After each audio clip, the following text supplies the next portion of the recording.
출애굽기 28장 제사장의 옷에 대한 말씀입니다. 이전까지는 이제 성막에 대해서 함께 말씀을 나누었죠. 성막도 참 힘들었어요, 그렇죠? 몇 규빗, 몇 규빗, 뭐 북쪽은 뭐고 좀 어려웠는데 제사장의 옷도 그게 이제 쉽지만은 않습니다.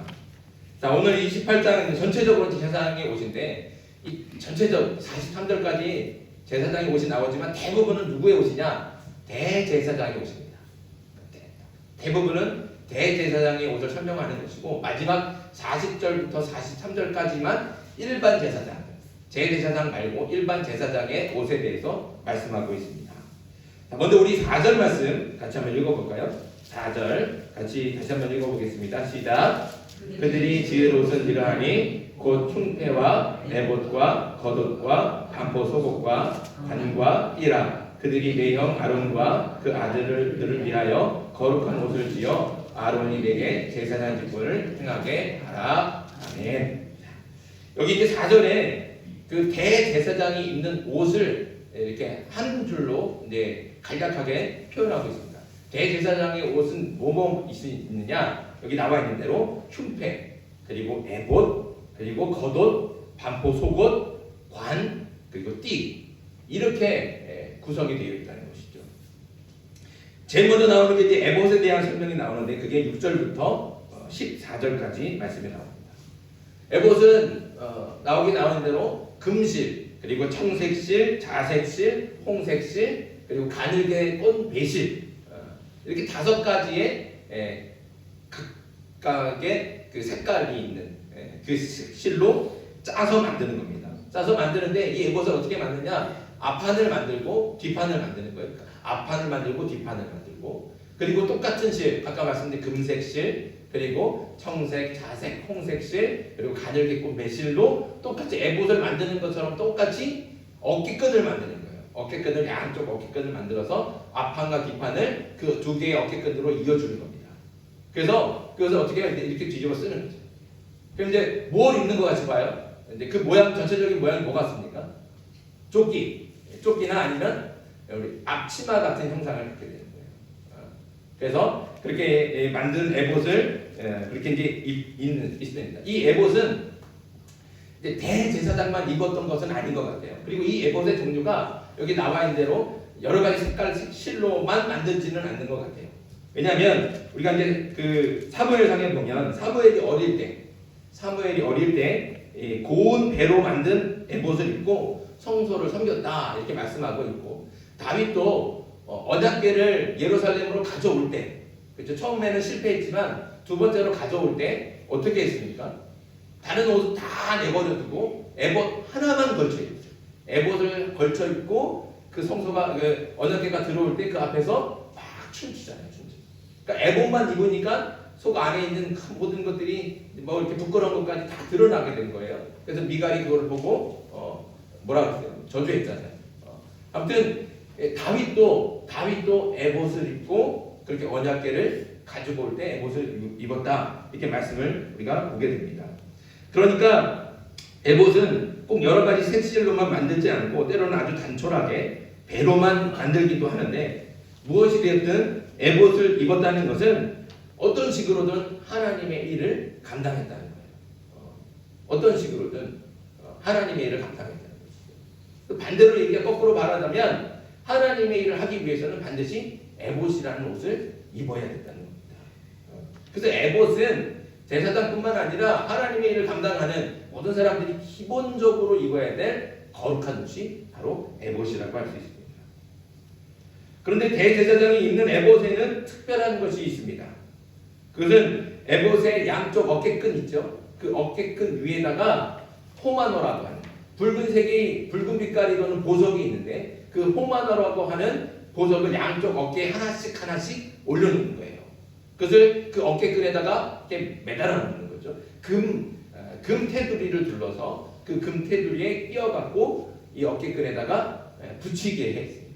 근데 이 호마노라고 하는 그 보석에는 특별히 이스라엘의 12지파, 야곱의 12아들, 이스라엘 12지파의 이름이 6개씩 이렇게 한쪽에 6개, 한쪽에 6개 그래서 12지파의 이름이 기록된 호마노라고 하는 보석을 그 어깨에 부착하는 거예요.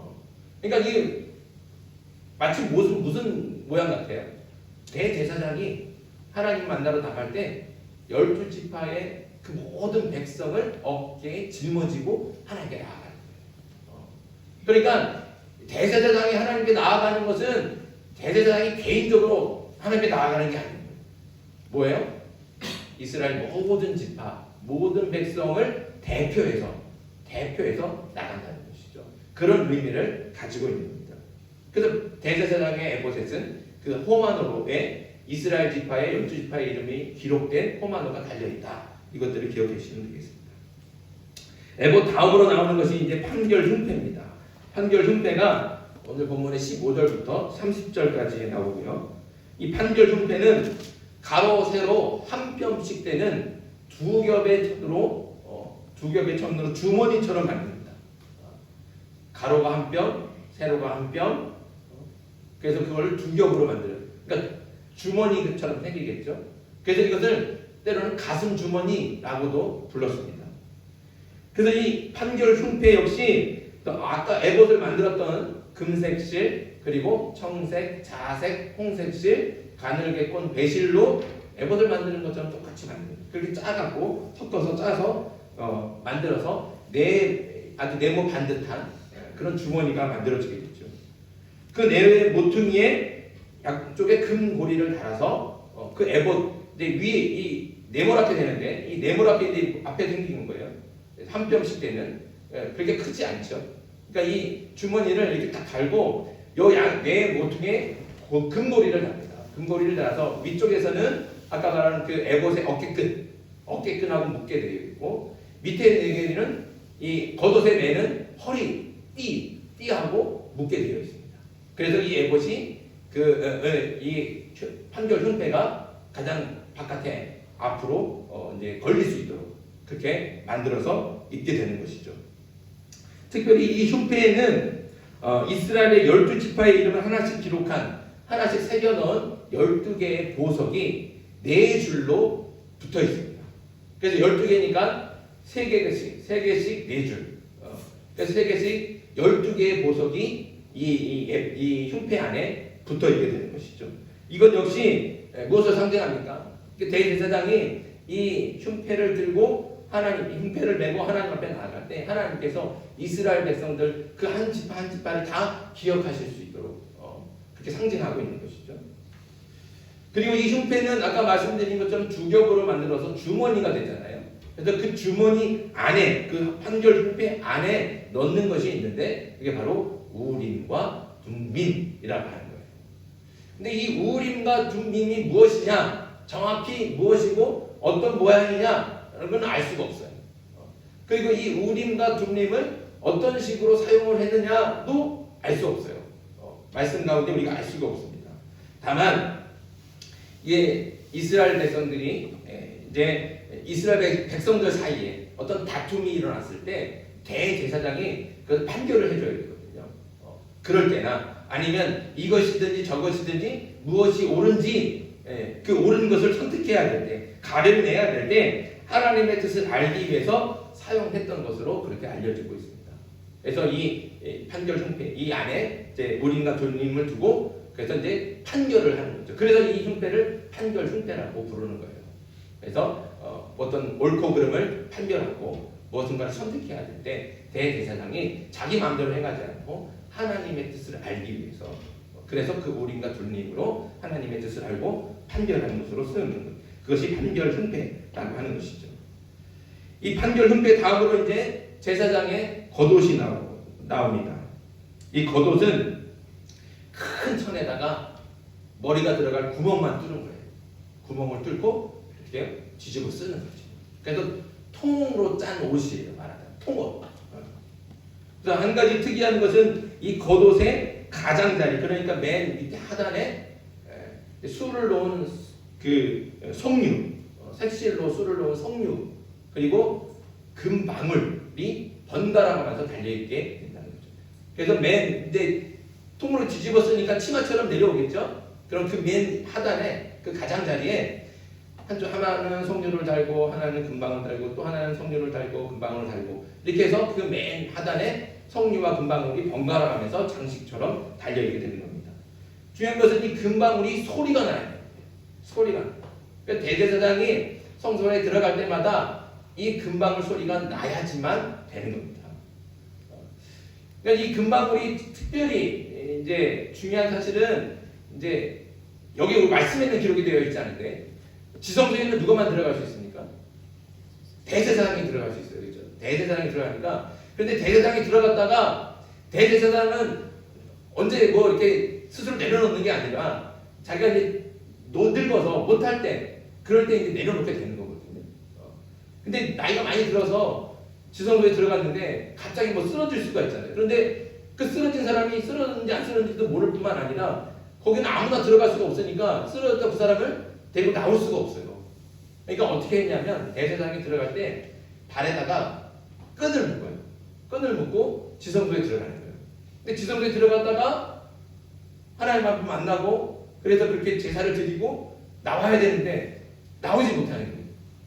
그러면 소리가 어떻게 돼요? 안 나죠. 그러니까 소리가 안 나면 이거 무슨 일이 생겼구나.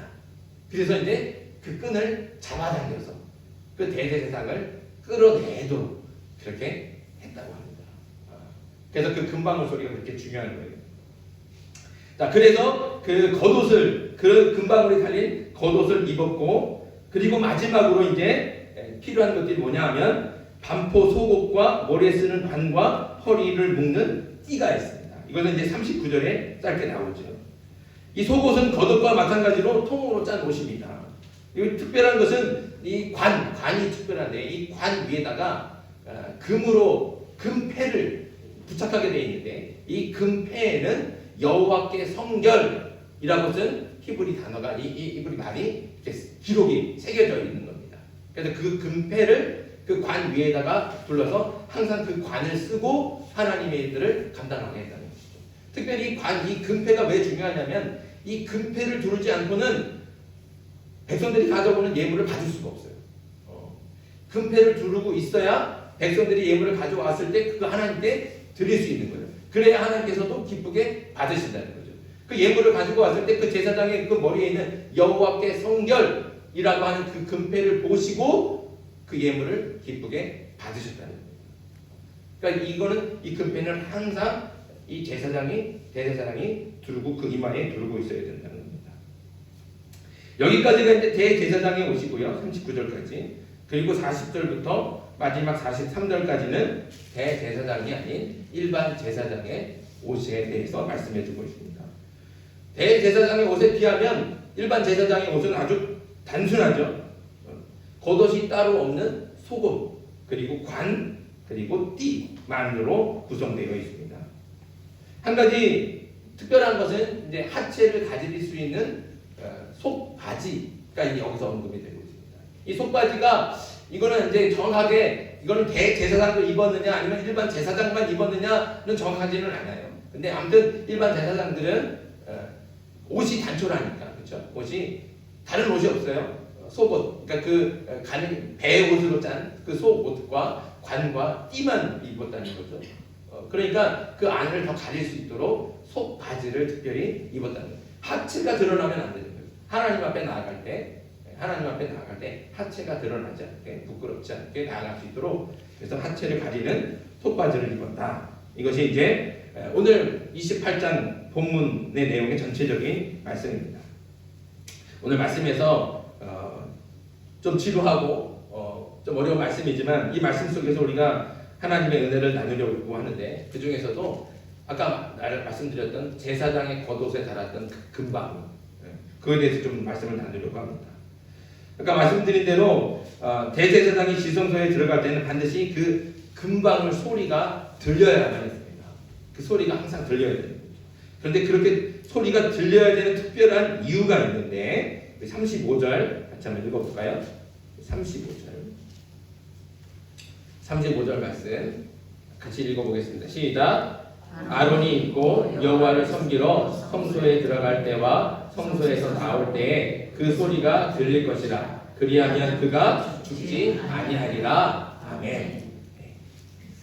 여기 이 소리가 반드시 들려야 되는 이유가 뭡니까? 뭐라고 말씀하세요? 소리가 들려야 죽지 아니하리라. 죽지 아니하리라. 좀 무섭지 않습니까? 우리가 그러니까 대제사장의 그 겉옷에 금방울을 달고 그 소리가 나야 되는 것은 죽지 않기 위해서 소리가 나는 거예요. 아까 말씀드린 대로 지성소에 들어가서 그 속죄소 앞에서 하나님을 만날 수 있는 사람은 누구만 들어갈 수 있어요? 누구만 할 수 있어요? 네, 대제사장만 할 수 있어요. 그러니까 그렇게 생각하면 대제사장이 마치 특권을 누리는 것 같잖아요. 그렇죠? 다른 누구도 들어갈 수 없는데 대제사장만 들어가서 하나님을 만날 수 있으니까 그건 대제사장의 특권처럼 들리지만 사실은 이건 대제사장이 목숨을 걸고 자신의 목숨을 걸고 하는 헌신입니다. 이스라엘 백성들에게 하나님을 만나는 일은 항상 두렵고 무서운 일이었습니다. 왜냐하면 하나님을 만나면 어떻게 돼요? 하나님을 보면 어떻게 돼요? 죽잖아요. 그렇죠? 거룩한 하나님을 만나 죄인인 죄로 가득한 인간이 하나님을 만나면 그 거룩함에 소멸이 되는 거예요. 그러니까 하나님께서 죽이신다기보다는 그 거룩함 때문에 소멸이 될 수밖에 없는 거예요. 그래서 하나님을 만나는 건 굉장히 두렵고 무서운 일이에요. 그래서 하나님께서 시내산에 임하셨을 때 출애굽한 다음에 시내산, 지금 여기 이것도 다 시내산에서 이 말씀을 듣는 거잖아요. 그러니까 시내산에서 하나님께서 임하셨단 말이에요. 구름이 빽빽하게 하고 연기 가운데 하나님이 임하셨단 말이에요. 그때 그 산에 임하셨을 때 그 하나님을 만나러 간 사람은 누구만 만나러 갔어요? 모세만 만나러 가는 거예요. 하나님께서 분명히 경고하셨잖아요. 산으로 함부로 들어오지 마라. 너희가 죽을까 하는 거야.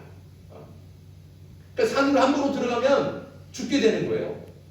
그러니까 아무도 산에 들어갈 수도 없을 뿐만 아니라 백성들 스스로도 그렇게 그 구름 속에서 그 빽빽한 구름과 연기를 통해서 임하시는 그 하나님의 그 위협, 그게 너무너무 크니까 하나님 앞에 두려워 떨 수밖에 없는 거예요. 그래서 감히 하나님을 만나러 갈 생각조차 못하는 거예요. 너무 무서우니까, 너무 두려우니까.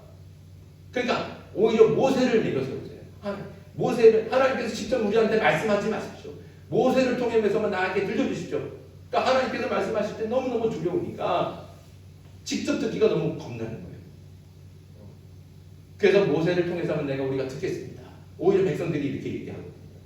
그러니까 하나님을 만나는 일은 이스라엘 백성들에게 하나님을 만나고 하나님께 나아간다는 것은 굉장히 두렵고 무서운 일입니다.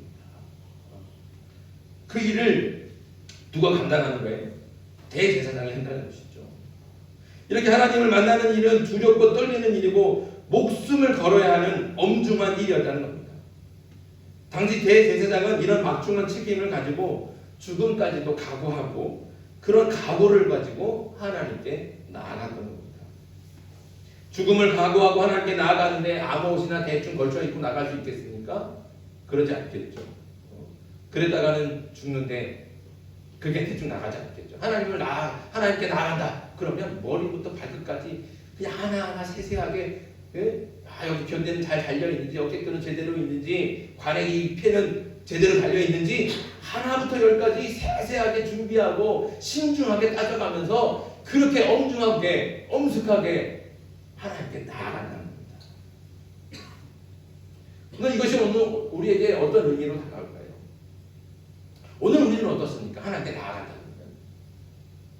오늘 우리는 옛날 구약의 시대와 다르지 않습니까? 옛날 구약의 시대는 대제사장만 그렇게 하나님을 만나러 갔지만 지금은 달라요. 이제는 누구나 또 아무 때나 하나님께 나아갈 수 있고 하나님을 만나며 하나님께 직접 간구할 수 있게 됐습니다. 왜요? 예수님께서 십자가에서 죽으실 때 그 성소와 지성소를 가로막고 있는 휘단을 찢으셨어요. 그리고서는 모든 사람이 누구나 예수 그리스도의 보혈의 피를 가지고 하나님께 직접 나아갈 수 있게 길을 열어주신 겁니다.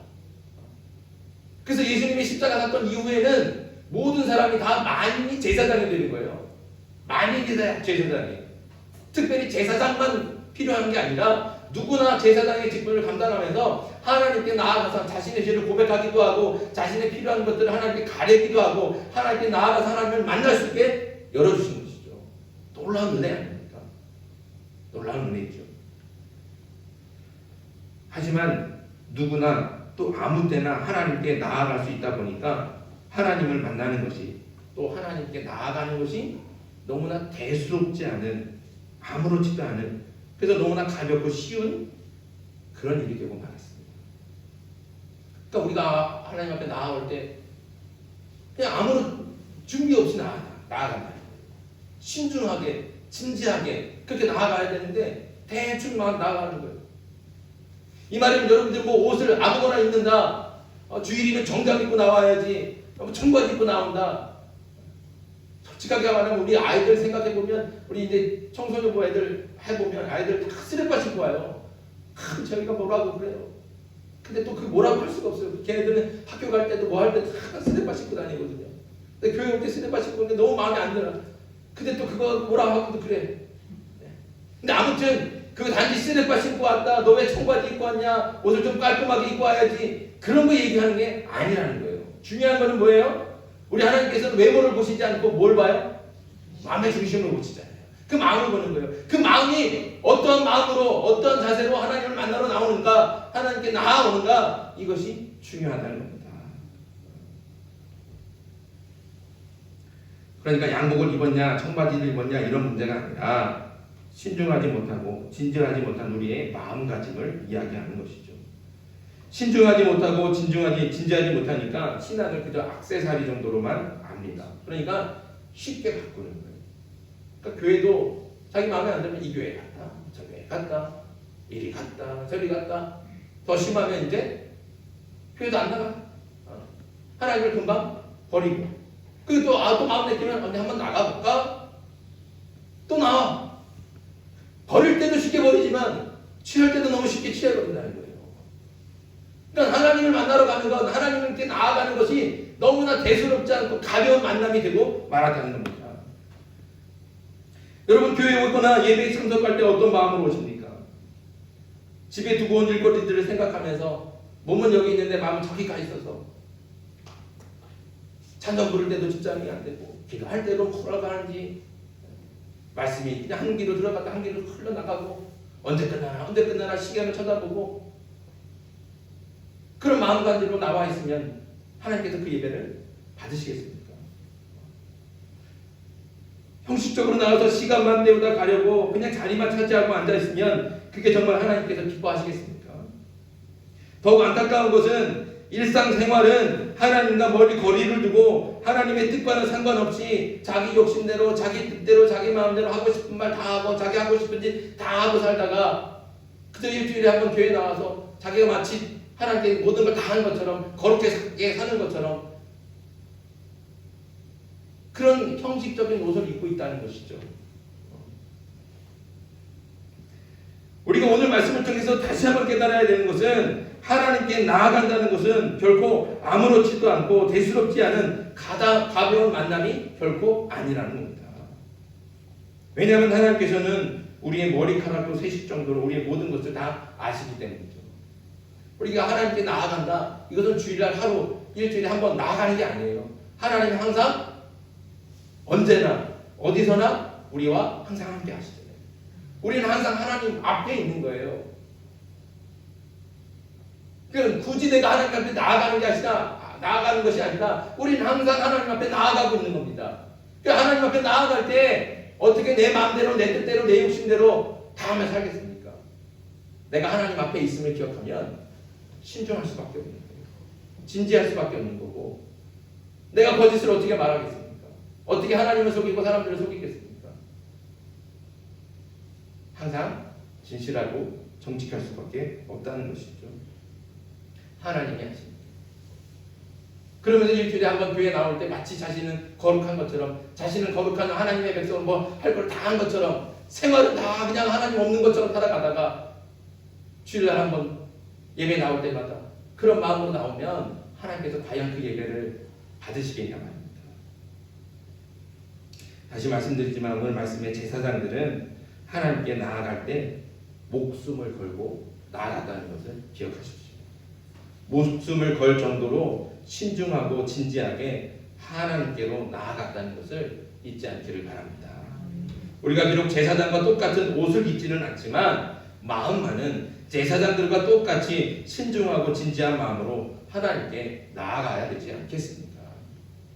하나님과의 만남을 결코 가볍게 여기지 말고 늘 신중하고 진지한 태도와 정직하고 진실한 마음으로 하나님께 나아갈 수 있는 저와 여러분들에게 간절히 소망합니다. 신중하고 진지한 태도와 또 정직하고 진실한 마음으로 나아갈 때 하나님께서도 우리를 신실하게 만나주시고 하나님의 크고 놀라운 사랑과 은혜를 경험하게 될 줄 믿습니다. 그러니 하나님께 나아가는 것, 이것은 우리의 생명을 걸고 우리의 생명이 걸린 아주 엄중하고 귀중한 시간이고 그리고 거룩한 일임을 기억하십시오. 그러니까 누구라도 또 언제라도 하나님께 나아갈 수 있지만 진실한 마음과 태도로 나아가는 사람만이 하나님을 만날 수 있고 영원한 생명을 얻을 수 있다는 것 잊지 않기를 바랍니다. 그러니 언제나 신중하고 진지한 태도와 진실하고 정직한 마음으로 하나님께 나아가서 신실하게 하나님을 만날 수 있는 저와 여러분들이 되게 주님의 이름으로 축복합니다. 우리 찬양 우리 에바다 135조